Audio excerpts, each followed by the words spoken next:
Let's see what the cross-section of the graft union looks like. Here you can see that the tissues of the stems are connected. Now let's summarize the important points of approach grafting. Approach grafting is a technique to splice seedlings with their roots on. Sow rootstock seeds 3 days earlier than scion seeds. The seedlings should be grafted between the first and the second true leaves of the rootstock, but may also be grafted under the first true leaf. Leave the 3 true leaves of the rootstock and cut off the upper part. Make a cut into the stem of the rootstock diagonally downward. For the scion, make a cut diagonally upward. The depth of the cut should be 2/3 the diameter of the stem. Fix the graft union from the scion side with the clip. Be careful not to allow the grafted seedlings to wither up. If the sunlight is very strong, provide shade to reduce it. Next, let's learn peg grafting with watermelons. The peg grafting technique is used for cucurbitaceae such as watermelon and cucumber. In peg grafting, the species of plants used for the scion is different from that for the rootstock. For instance, bottle gourds are used as rootstock for grafting watermelons, whereas pumpkins are used for cucumbers. The graft takes well or poorly, depending on the variety of the rootstock. Watermelons do not necessarily go well with any kind of bottle gourd when grafting, and the same is true with pumpkins for cucumbers. First, I'll explain the procedure of peg grafting with watermelons. To begin, sow bottle gourd seeds to grow rootstock.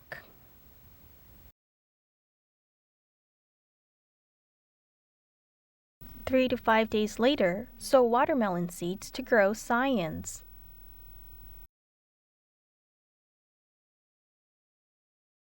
About 2 weeks later, when a bottle gourd has 1 true leaf, it is time for peg grafting. Let's try peg grafting with watermelons.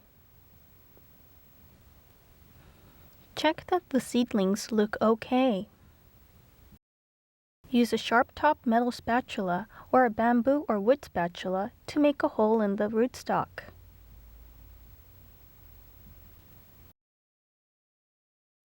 Softly pull out a seedling without damaging its roots. The differences from approach grafting are the following. For the rootstock, remove the true leaves and leave the cotyledons. When doing this, steadily hold the basal part of the cotyledon and lead the petiole of the true leaves away from you so that you can easily break the petiole. Cut off the scion. Then sever the stem of the scion diagonally.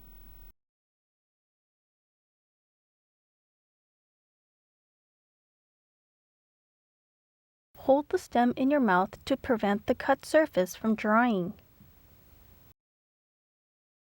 When grafting the scion to the rootstock, make a small hole at the bottom of the true leaves of the rootstock. When doing this, make sure the tip of the spatula sticks out through the stem.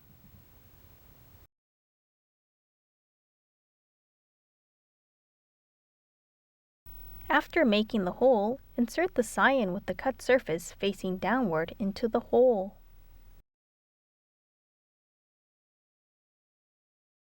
The angle and direction when you insert the scion into the rootstock are very important.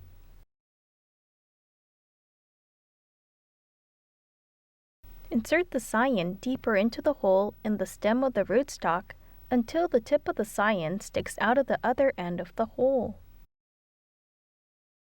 Plant grafted seedlings into a pot so that the roots are spread loosely in the soil.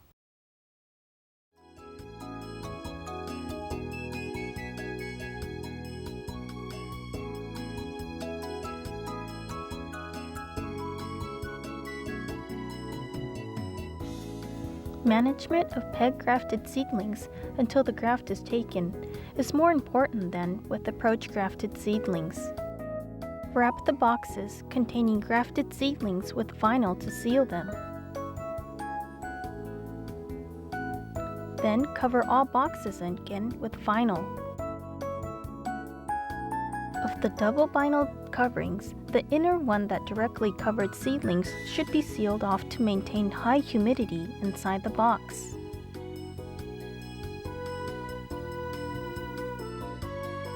It is important to keep the temperature in the space inside the outer vinyl covering at around 25 degrees Celsius and not to allow it to fall below 15 degrees Celsius. When the outside temperature is low, put straw sheets, for instance, over the vinyl to keep it warmer inside. If the scions look very withered, keep them out of sunlight for a day or two, then expose them to sunlight in the morning and evening and gradually increase the duration of exposure. This process is called acclimatization. The point is to make scions receive sunlight as soon as possible and help them grow well.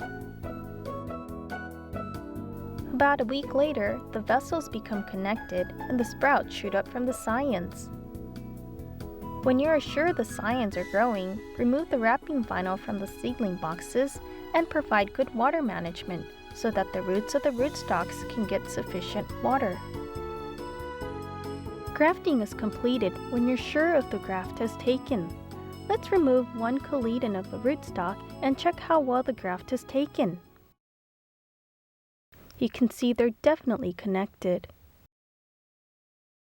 Here, let's summarize the important points of peg grafting. Peg grafting is a technique of inserting a scion to a rootstock and is often used for grafting Cucurbitaceae. The species of plants used for scions and rootstock are different, but you should select varieties that are compatible with each other. Sow rootstock seeds 3 to 5 days earlier than scions. Leave the cotyledons of the rootstock, but remove the true leaves. For the scion, keep the embryo and cut it off diagonally. Make a small hole with the sharp-tipped spatula at the bottom of the true leaves of the rootstock. Choose the correct angle and direction of insertion. The correct insertion angle is 45 degrees to the stem. For the scion, face the cut part downward and put it into the hole of the rootstock until a small part of the top is out of the stem of the rootstock. The humidity and temperature of the peg-grafted seedlings should be carefully controlled until the graft has taken. After grafting, if the seedlings are seriously withered, carry out the acclimatization process or temporarily block the light and then expose the seedlings gradually to sunlight.